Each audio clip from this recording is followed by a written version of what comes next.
The question brings the answer and the problem brings the solution, how it all fits together. Make peace, feel appreciation for all of this contrast. So when new contrast shows itself to you because you want expansion, then thank the contrast that's shown itself to you, because as it shows you what you don't want, it shows you what you do want. You cannot be the eternal being that you are without all of that. There is an echo and it is us. We've been teasing about these money and law of attraction cards. It's a big deck. Because, well, actually, they are the most brilliant cards that have ever been assembled on the subject of shifting your vibration relative to money. And they were written from inside the vortex, where all good stuff comes from, as a culmination of everything that you all have been asking for. So we just stood there, looked over what you want to know, understood it completely, and ta-da.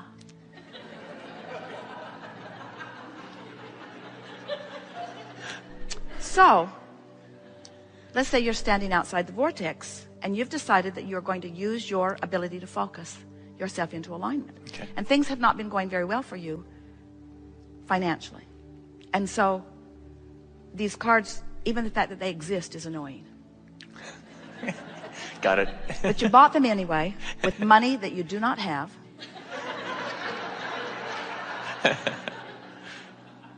You look at them and the colors are nice. And you read, I am developing the skill to direct my thoughts. And then you throw that card away. I can have money and freedom too. I'm going to mail that one to my employer. I do not need to have money to attract money. That is very fortunate.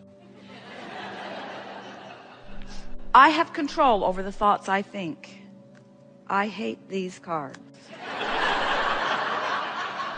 Money isn't everything, but there is no shortage of money or time. Who writes this stuff?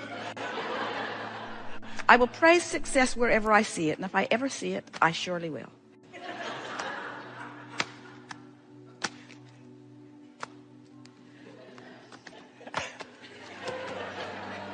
There's not a good card here.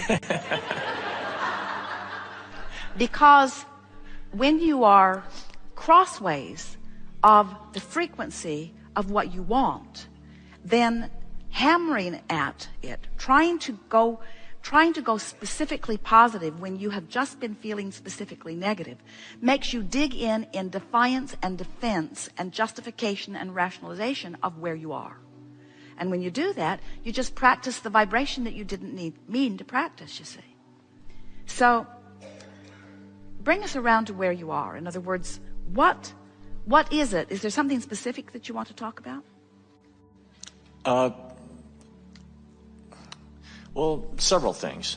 Let's talk about in relationships. Why is it that sometimes the less interest you show in someone, the more they're attracted to you, and the less more interest you show in someone? Is that the simplest form? This is exactly what we're talking about. Because in your lack of interest, you are less specifically pushing them away. In other words, because you already, as in the demonstration of these cards, don't believe in the viability of the relationship. And so the more you try to believe it from not believing it, the more you give off the signal that pushes it away. But when you're not interested, when you really don't care, now you're not offering that signal, and then what you really want begins to flock to you. Oh, okay. It's exactly the point that we were making with the cards. The harder you try when you're not in vibrational frequency sync with what you want, the worse it goes. Interesting. When we talk about deliberate creation, feels counterintuitive to some of you, doesn't it? It's like, I should try harder. And we say, no, you should give it up. You should let go. But it comes back to what we were saying earlier, that the process of creation is 3 steps. Ask, you've already done that. Answer, source has already done that. It is a vibrational a vibrational done deal. Now your work is to do anything and everything you can to relax into, to allow, to let be, to surrender into. And the harder you try to be specific when you don't have the answers, when you don't know where, when, who, how, where. In other words, when you don't have the answers to that, then the more you hold yourself in the frequency that defies it. That's why the more I dream and the less I give a heck about it, it seems to come.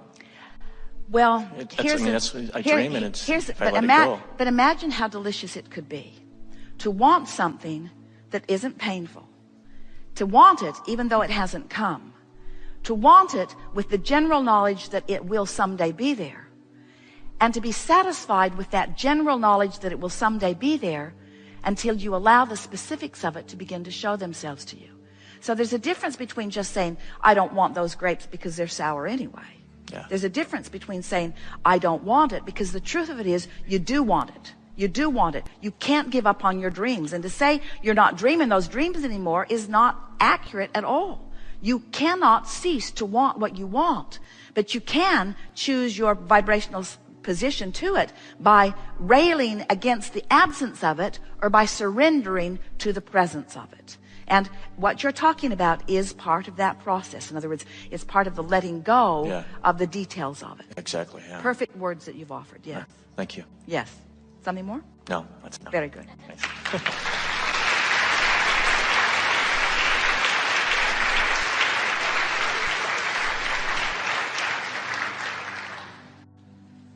That was good, wasn't it? Don't you have a stronger sense of why some things that you've been wanting have been avoiding you? Because how you really feel is what's coming to you.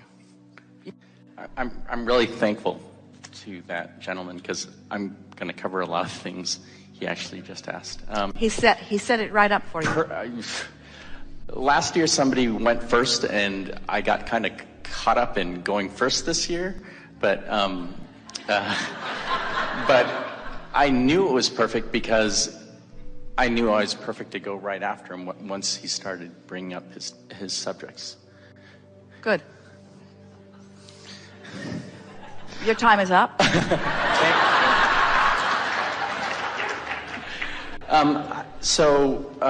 I've become pretty good at getting in the vortex.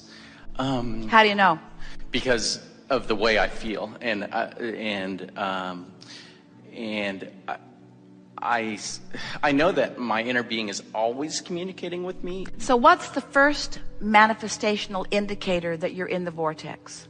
Emotion. It's an emotional indicator. And we love that you are willing to call that a manifestation with us.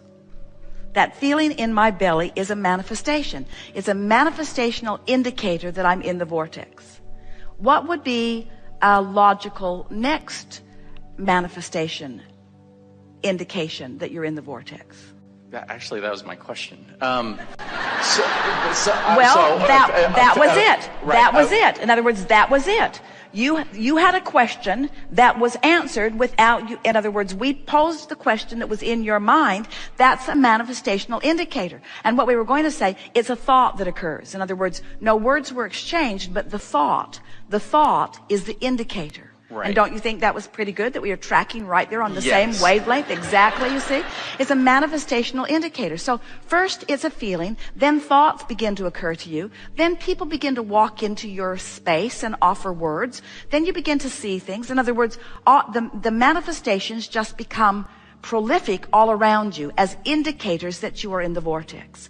And we're going to let you talk here briefly in a moment. We're going to be brief, but we just want to say at the outset here that when you get on this roll where you know you have affected a feeling, which is a manifestational proof that you have achieved vibrational alignment with the vortex, and then thoughts start streaming, and then others start joining you in conversation, and then the earth starts moving. In other words, things start happening. That's when you begin to feel that worthy understanding that you, and that feeling of empowerment, that you are the creator and that the manifestation is following the direction of your thoughts. Good. Okay. So I guess that's my answer also. Pretty much. So, because the way I do it is more or less by visualizing, some generally feeling, visualizing but specifically. isn't a vision just a more detailed Specific, thought? correct. A more specific thought. Correct. So once you start visualizing, what's that telling you? That's telling you you're on the vibe of it. So now, we were talking earlier, oh, such a good conversation. We were talking earlier about how out here in the what is reality, you can see and hear and smell and taste and touch. You mean you're in the vortex where there's no stuff actually manifested, but you're seeing it? So a visualization is more indication that you're in the vortex. So first it's emotion, then, or feeling, then it's thoughts begin to stream. Now you're beginning to see stuff. Are you kidding? Now you're beginning to see stuff. This is all indication of the vortex.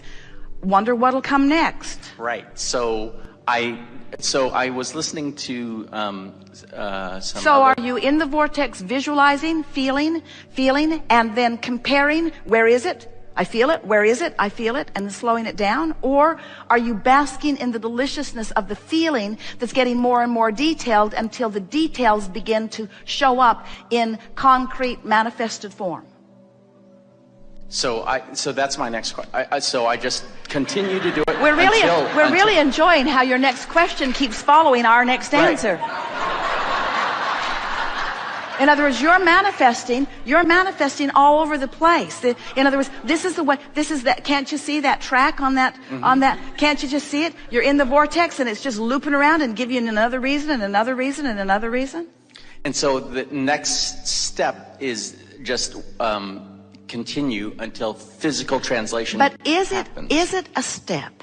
Is it a step?